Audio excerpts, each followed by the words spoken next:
I don't know if you guys had the same feeling before reading this chapter, but I smell an exposition chapter.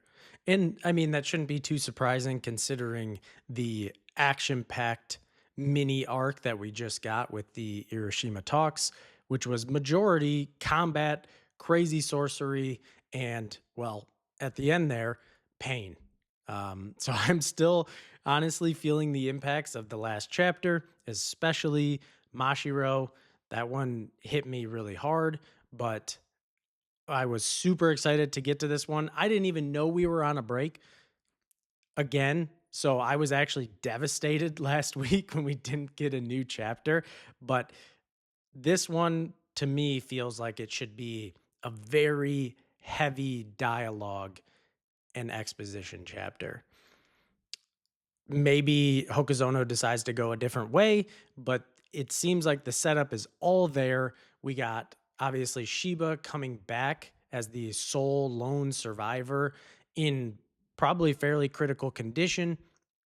And he is obviously going to relay whatever message Aryu and the Mikaboshi wanted to keep him alive for. Because I don't think it was just specifically to kind of show their military might. I mean, that was part of it. And then I think obviously he needs to relay their demands for the areas of Japan that they would like to receive. But I feel like there's probably more to it, and Shiba obviously is going to be the conduit in which relays it back to the Sorcery Bureau. So obviously now being shown the power of the Seki and how it can just completely eradicate even our top sorcerers, it just puts even more emphasis on like the enchanted blades, and they need to happen. So obviously, I think we're going to get back to Rokuhira, Subaru, and I mean, they just got to go all in on Rokuhira. So, without further ado, I am going to get into the exploration for chapter 122. I see that it's titled Start. So, this is the start of hopefully the Enchanted Blades. I want as much possible lore and information that I can get my hands on, and I'm sure you guys all feel the same. So I'm seeing Rokuhira here in the beginning, just smashing on a rice ball, just looking fully enthralled by it. So obviously, this is from Subaru. You know, he offered to feed him, and good, right? Yep. So, oh, great. We're getting like, we're getting like full on detail about what makes this rice ball so delicious. And it's about the precise amount of compression and how the rice harmonizes with the air. it's, it's the rice ball I make transcends other rice balls. That's amazing. This guy clearly, when it comes to craft and the ability to take any pursuit or thing that he is pouring himself into, he clearly takes it to that next level, regardless of what it is. Rice balls, sushi, forging blades. Everything about him is about meticulous detail and taking things to like a transcendent level, which I love. It's an awesome character so far. Okay, Rokuhira, Kunishige actually read one of his books long ago. And he says, "Oh, so you're a serious student, huh?" And that's funny though, because when we first saw Subaru get brought in front of the other people, and he's talking about forging the blades, he basically says that the things he writes about in his books is just like hogwash. Like it's not good, and it's funny that so Rokuhira that Kunishige read one of his books long ago, and he says, "So you're a serious student, huh?" But at the same time, he said his own books are hogwash. So it's very interesting. Oh my gosh. Okay. this is exactly what I was talking about. Because even Kunishige here is like, serious student, my ass. Like, it was pure garbage, wasn't it? So he picked up on it, which is, you can see on Subaru's face here. He's like, I knew it. I figured guys like you would keep trying and failing until you saw through the lies. And Rokuyo's like, good, you wasted my time. Meaning he actually did take the information that was in the books and tried to apply it, but obviously just kept failing on producing a good quality sword. So he's like, you just wasted my time. But Subaru here is basically like the good swordsmiths, like the young and up and coming swordsmiths that actually listened to his practice and went through the process of actually putting it into action would come to the conclusion that it was lies. And that is like almost like a litmus test for him to test who is a good swordsmith or not. Because the other people that are probably still, no matter how many times it's failed, they're thinking that Subaru, because he wrote it, that they need to continue to try it because it's like gospel. Like, oh, he says it has to be this way. So obviously it's something I'm failing at and not actually the teachings that are incorrect. So that's super interesting. But it also goes to show that taking action and failing through things is also super important. And I think that translates more outside of just Kagurabachi, but into life, especially nowadays, because we have infinite information at our disposal. So we can constantly take in info that some sounds really good, some sounds smart and philosophical or, super helpful. But then you put it into action and you realize, holy, this is just a bunch of crap. Most of the stuff out there is a bunch of crap. It's usually the timeless stuff and the actual process of taking action and failing yourself. So I actually love this because Kunishige just like, went straight ahead with it. And he says, it wasn't a waste. You developed a strong internal logic through the process of unearthing lies. That's what I just said. I should just read. I'm sorry. But if you're new here or you've been around, I am someone that the whole point of these explorations is for me to consume these stories in the pace that I do. And this is how I actually read things, on my own outside of YouTube. But it's also for as I'm reading, if a thread pops up into my brain, I don't deny it, I just follow it.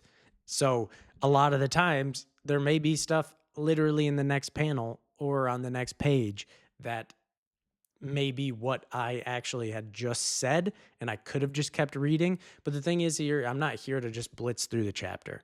I'm here to dissect it, explore it, every nook and cranny, and I like to let my mind go. So if you are new here, like just buckle up, get a snack, get a drink, because this is the way that I love to consume these stories. So I'm always going to try to go as deep as I possibly can. So well, I don't apologize. I was going to say I apologize, but I don't apologize. It's just who I am. So, and I love that because through that process of failing, you get a strong internal logic of ways to process.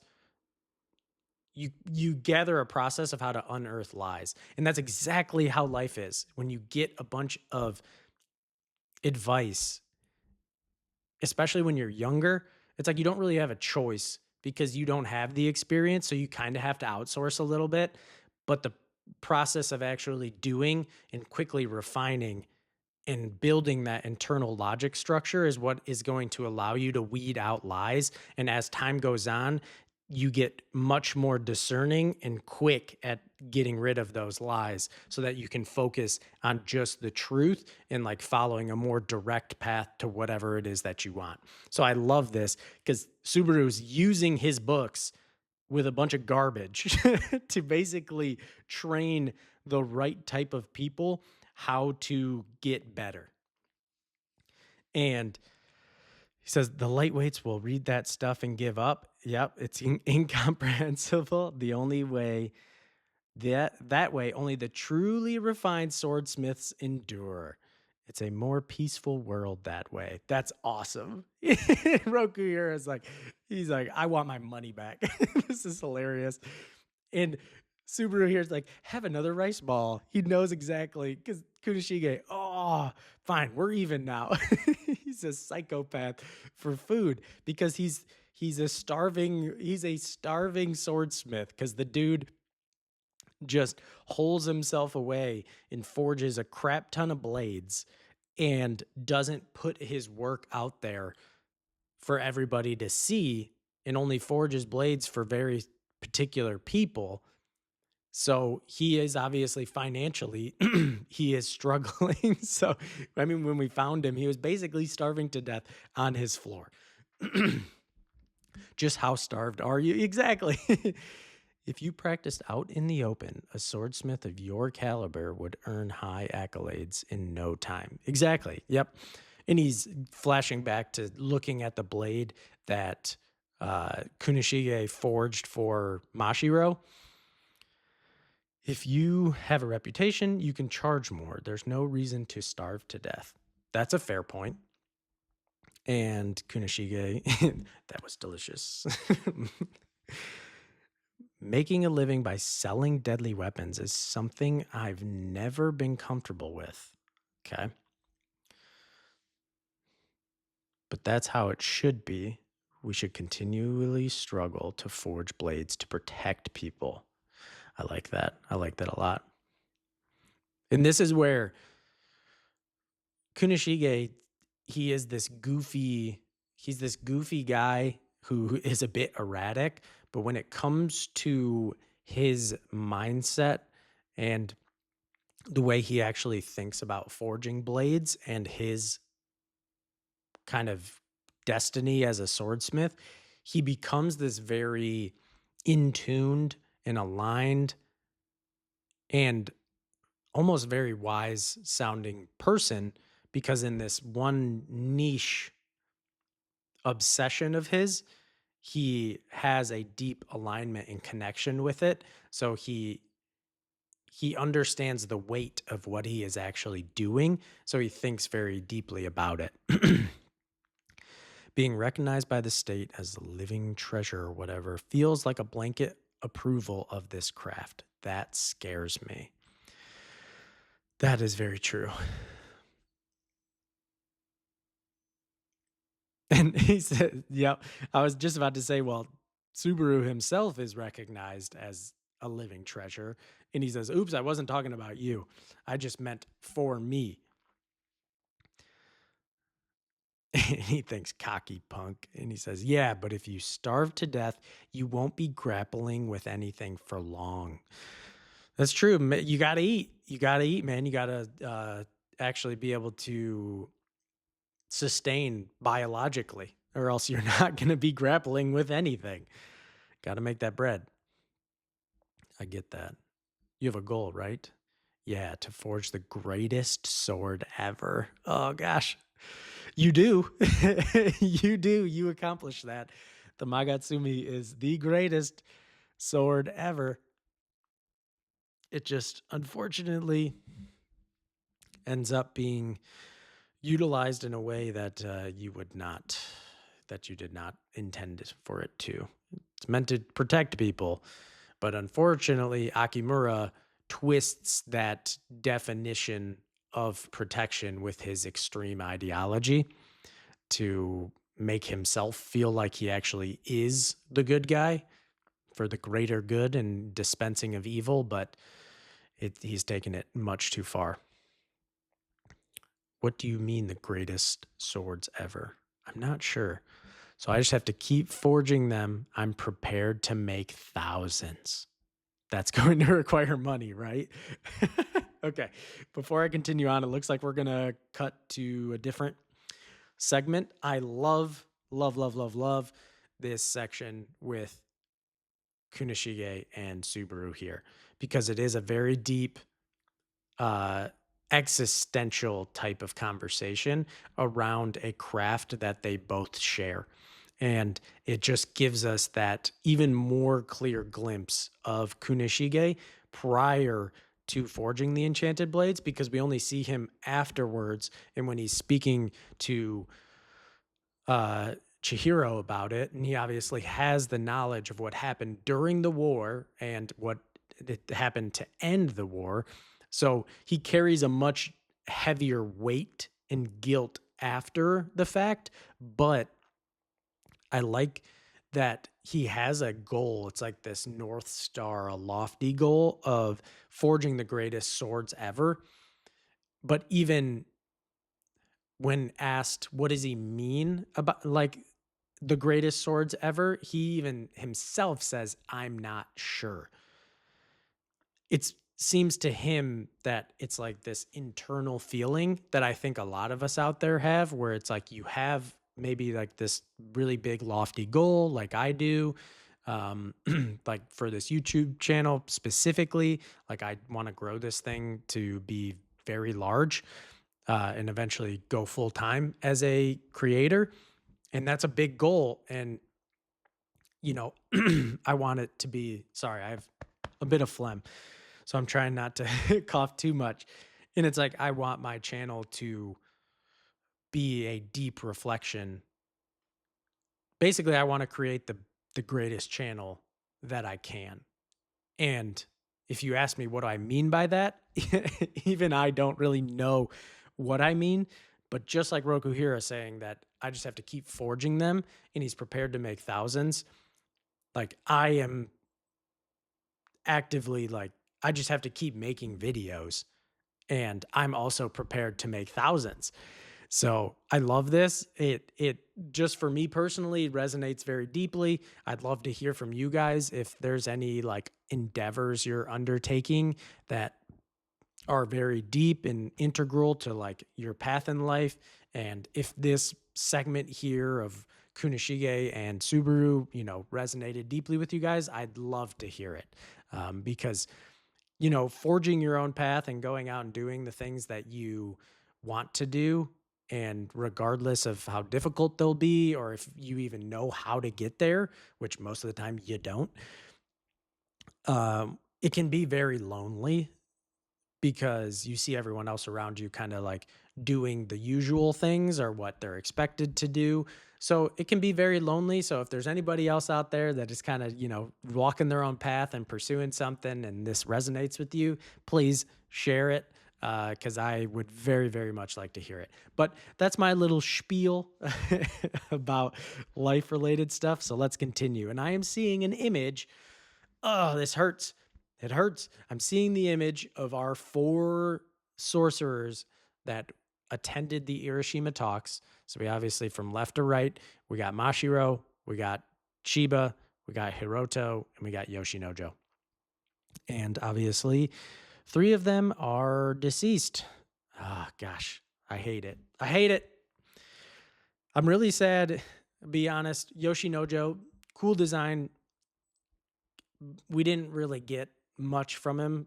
Honestly, I don't even think we saw sorcery from him, but specifically for both Mashiro, Mashiro was like more of the emotional hit for me, obviously because we saw him since the beginning of this flashback with Shiba. But like Hiroto was so cool. Hiroto was such a cool character, awesome design, awesome powers, but he was just destined to die, which is really sad.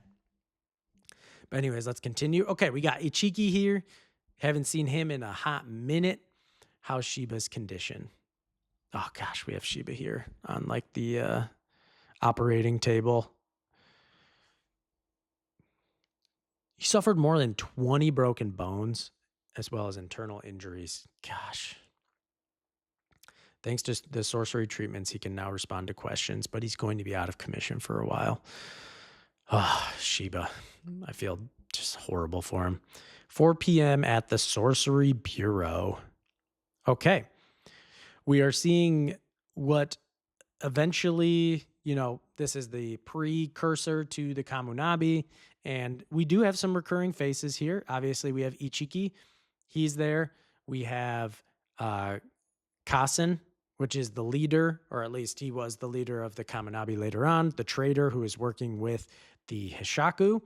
We have the guy with the, I'm going to call him the giraffe, basically the long, skinny neck with like the dotted collar. He was in the most recent time. And then I think the blonde guy from the back is Izuru, which we see later on too. But we'll see once, hopefully, we see the different angle. But everybody else is seemingly different. We don't have the guy with the eye patch. Kudo is not there. Yatsuru, which was the female, maybe that's the like the assistant lady right there. Maybe when she's younger. Um, and then Azumi obviously wasn't there yet. Okay, the Mikaboshi. The clan of sorcerers who once ruled Japan, they were said to have died out eons ago, and now apparently they've been lurking at the bottom of the ocean all this time. Incredible. Yeah, that's an insane story, first of all.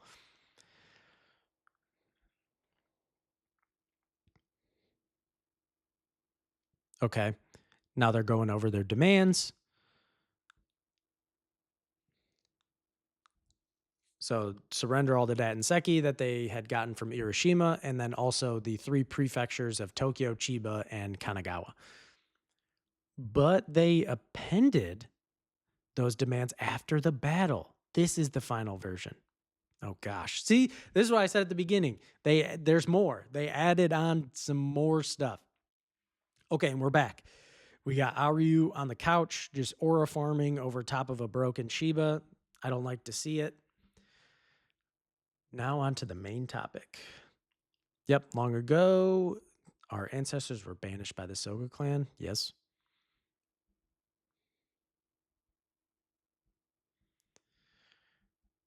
Okay.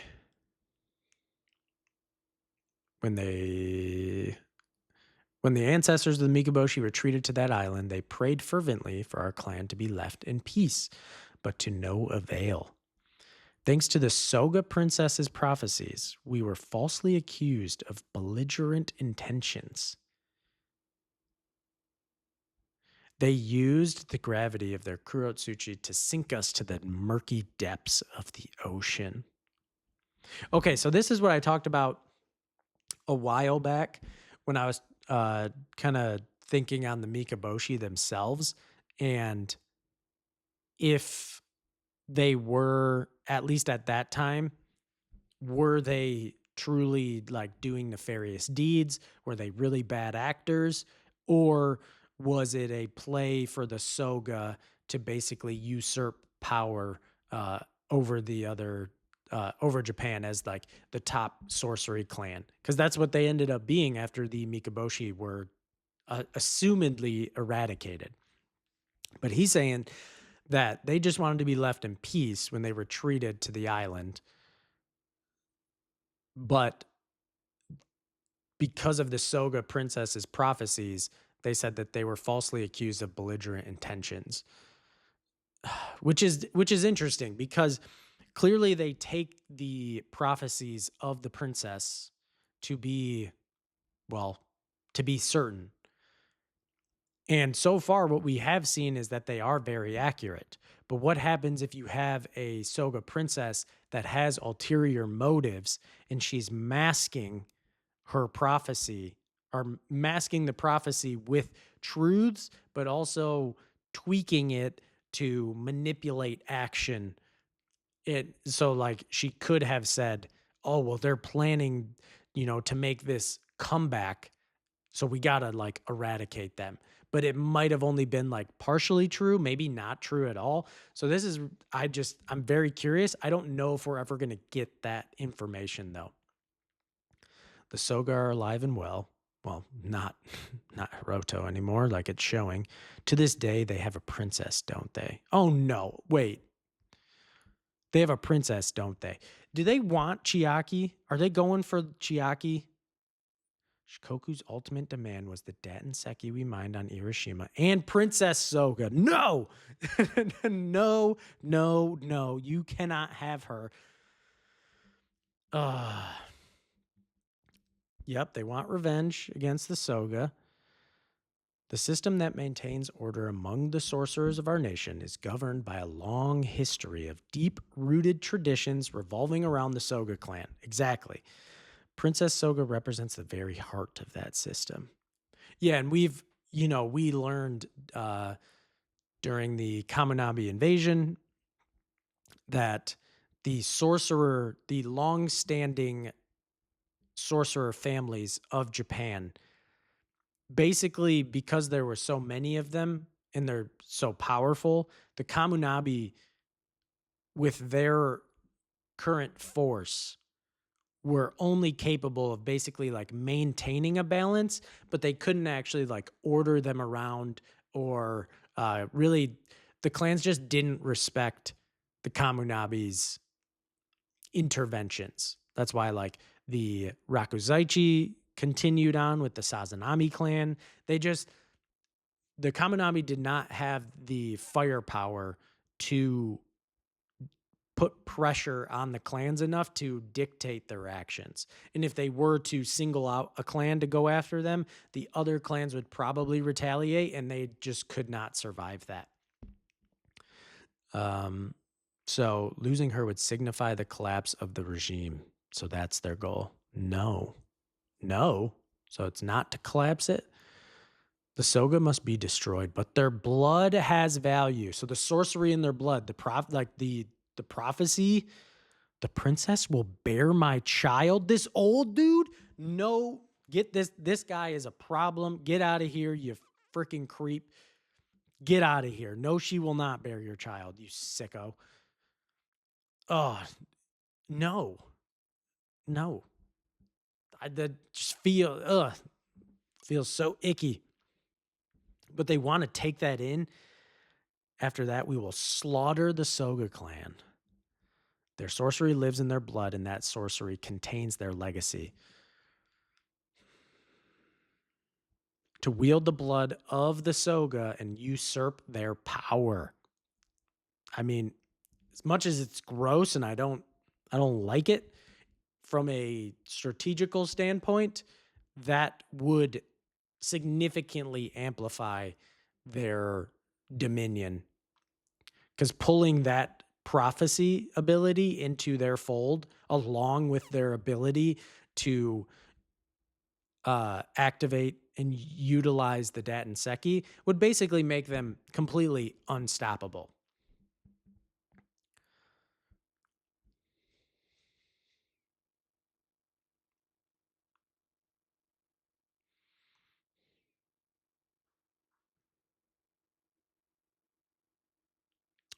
Okay, interesting. So they're like, how the heck did they even know the inner workings of our underworld? They've been gone in the ocean this whole time. How would they know the way everything works? And that they even knew their name for the Datenseki, which they may call it something completely different. But apparently they extracted information and got the general gist from that guy that we saw at the very beginning of the flashback, who is not associated with the government. He was the guy that got hired by that like group of thugs or mafia, whoever they were, that Shiba and Mashiro end up like interrupting and stealing that little bit of Datenseki from. So he spilled the beans. And the princess, oh no, Chiaki, what's going on here? She's on the ground. She fell unconscious the moment the conference ended. She's awake now, but after they delivered their final demands, a flood of new visions came to her. That's probably why she lost consciousness. Okay, so from that final demand and all of the potential paths and repercussions for it, that it just overwhelmed her and she passed out. And Ichiki's like, and because the girl just kind of stopped talking. We see Chiaki here in bed, sitting up. She looks like she's crying, sweating, maybe. We see an image of Aryu, like with the black spirit energy around him. And I think we see like the shoulders of two of the other Mikaboshi guardians. There will be hell on earth. Oh gosh, she's thinking like it seems like she's seeing what will come of the Mikaboshi attacking in the war with them. The government unequivocally rejects their demands, obviously. The view is that we cannot accept such violent and incomprehensible behavior. Oh, we're getting some people. Let's go. Okay, so we got Azumi here on the top. Moreover, the government intends to expand the anti sorcery strategic force established over the past 2 years. So they've been working on an anti sorcery force for 2 years. But still, conventional sorcery, regardless, when Seki is involved, it just doesn't work. It doesn't work. We just saw that with the Hiroshima talks. But we got Azumi here. Then we're seeing, okay, we got Kudo, and then the guy next to him with the lip piercings. I believe he's the same guy with the eye patch. Like he's the eye patch guy who is also one of the leaders of the Kamunabi later on.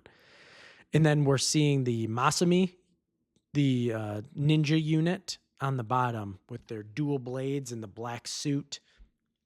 Sweet. They're leaving the specifics to us. It's not enough. Exactly. Oh, and we're seeing Hiroto here. Hiroto Soga was our strongest warrior, a true singularity. Alone, he could dismantle a powerful dynasty.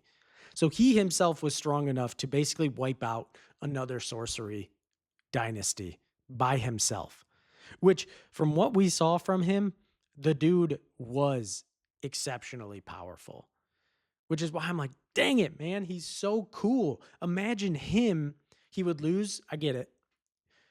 I'm like, imagine at this time, he was their strongest warrior and he had trained up his physical body because of his Kurotsuchi sorcery to such a high degree. Him with an enchanted blade would probably be nuts. He's Soga. He is clearly, like I said, a true singularity. So him with an enchanted blade would have been so sweet. He would have lost the ability to use Kurotsuchi, but we know with an enchanted blade, he would way, way, way exceed the abilities of his innate born sorcery. What could have been. What could have been. And we sent 3 other fighters no less capable than him. They were the strongest unit we've ever assembled. Exactly. This guy is speaking facts. And this enemy prince or whatever massacred them single-handedly. Yeah, he did. He did. And he was holding back until the very end of the fight, which means if he would have just activated the true power of Sumika from the beginning of the fight, he could have just basically one-shot all of them, and they would have had nothing that they could have done. But he basically thought he could get it done with a lot less, and I think he just wanted to, after such a long time of being like secluded and preparing for this battle, honestly, I think Aryu wanted to kind of test it, see the capabilities, and maybe even enjoy himself a little bit, especially considering 2 of those combatants were Soga clan members.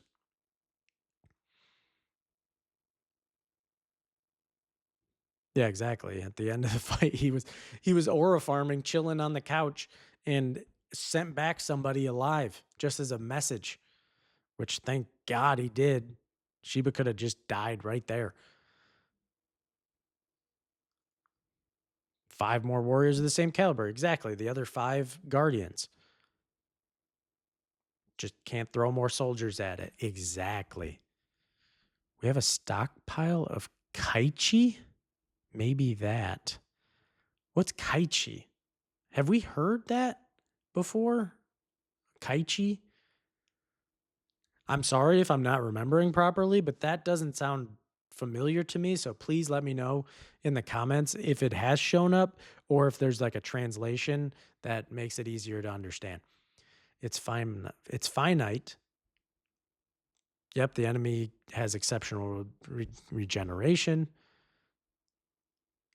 They could just waste it. Yeah, if it's not at the right moment. Perhaps our only hope is Flame Bone of the Starving. Now we brought up Flame Bone finally. Jeez, oh Pete.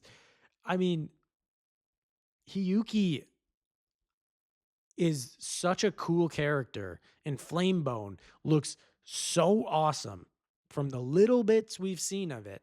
And she just hasn't done basically anything. And she's the most powerful person in the Kamunabi's forces and has a power, Flamebone of the Starving, which apparently is on par with an enchanted blade.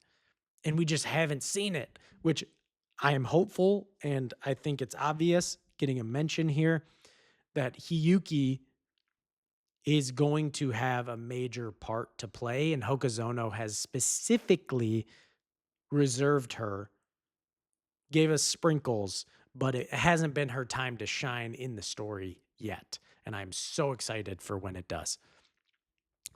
But Ichiki says, no, we've already reached out to the Kagari clan, but it's not that simple.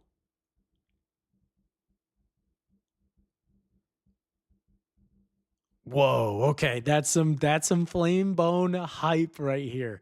So they reached out to the clan, but it's not that simple because they haven't had an appropriate master in ages. So this is like a power apparently that resides within the Kagari clan and can be issued to different members as the master of this power.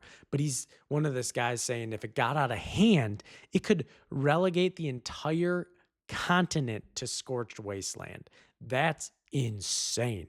Obviously, we know like forest fires and stuff like that can travel great distances and destroy a lot of stuff, but that's crazy. So Flamebone has some absolutely exceptional, pun intended, firepower. And it would but it would have to be something that phenomenal. Exactly. Otherwise, a battle would produce nothing but more casualties.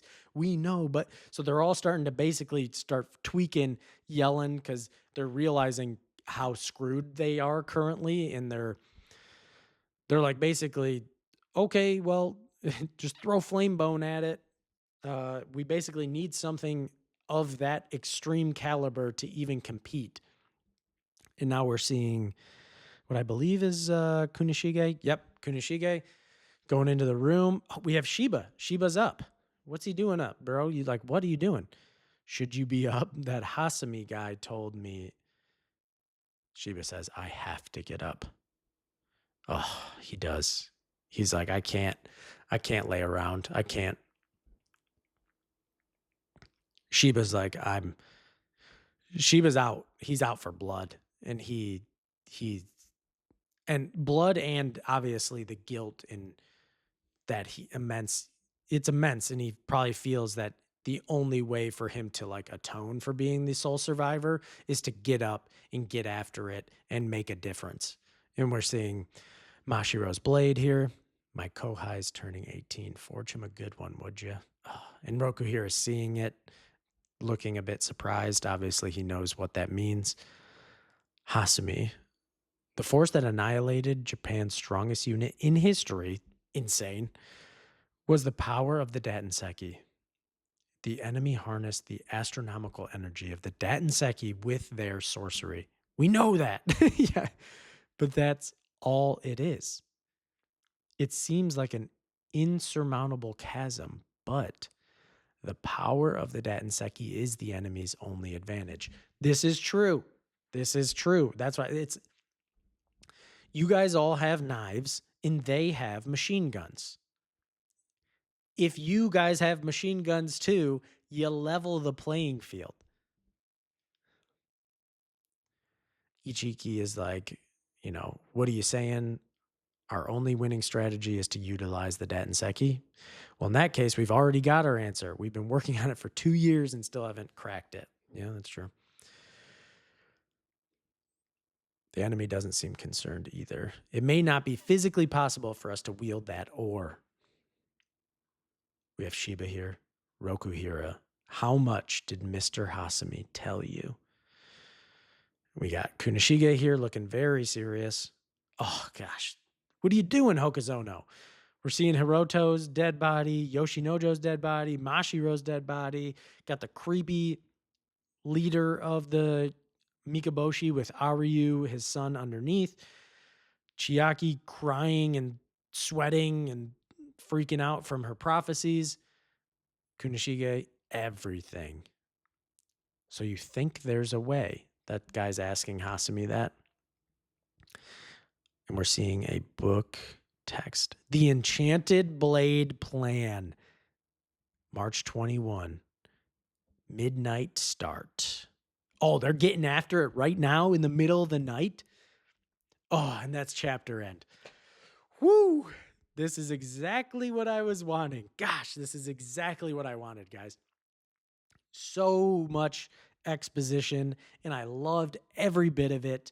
And I hope for you guys it wasn't too much yapping, but I am a huge fan of just getting tons of text and dialogue and exposition as long as it is actually productive to the plot. And this is. It was absolutely necessary after what happened on Hiroshima, and they are now officially beginning the Enchanted Blade plan. This is the official beginning of where the Enchanted Blades are going to come into fruition for the story so that our guys of Japan and the Sorcery Bureau can actually compete against the Mikaboshi Guardians and their army on Shikoku.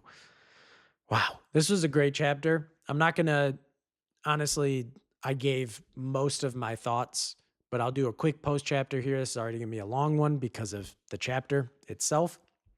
But beginning section, absolutely loved with Subaru and Kunishige here. We got some great motivation from Kunishige, along with an awesome peek into Subaru and his thoughts on swordsman and his work as an author and trying to actually weed out the ones who have proper talent compared to the the lightweights. So I loved that section.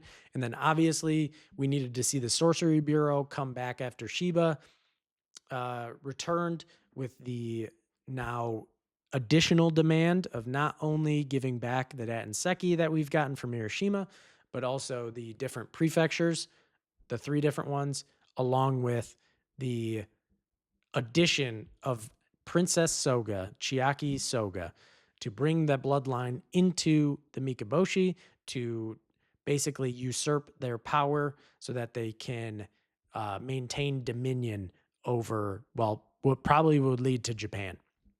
Then we have our whole Kaminabi, our Sorcery Bureau guys figuring out the fact that no matter what they do, they need to wield the Datenseki to close the gap between them and the Mikaboshi if they even want a chance to win. And then we've got Shiba and Kunishige about to get after it. And this is a great chapter. Hokuzono, this flashback is fire. It's so good.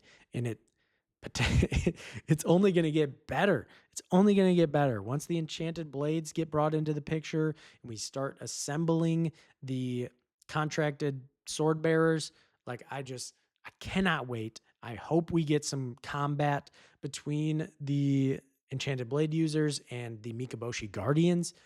I don't know how long Hokuzono intends on this flashback arc being. I think it's going to be fairly long considering how long the talks were, but I can also, we do got to get back. We do got to get back to Chihiro and the whole situation in Japan with Akimura, but I am okay with staying in this flashback for quite a long time. So you guys let me know what you thought of the chapter down below. I hope you enjoyed the exploration because I definitely did. So, hope you guys are having a great day or night wherever you're at. Peace.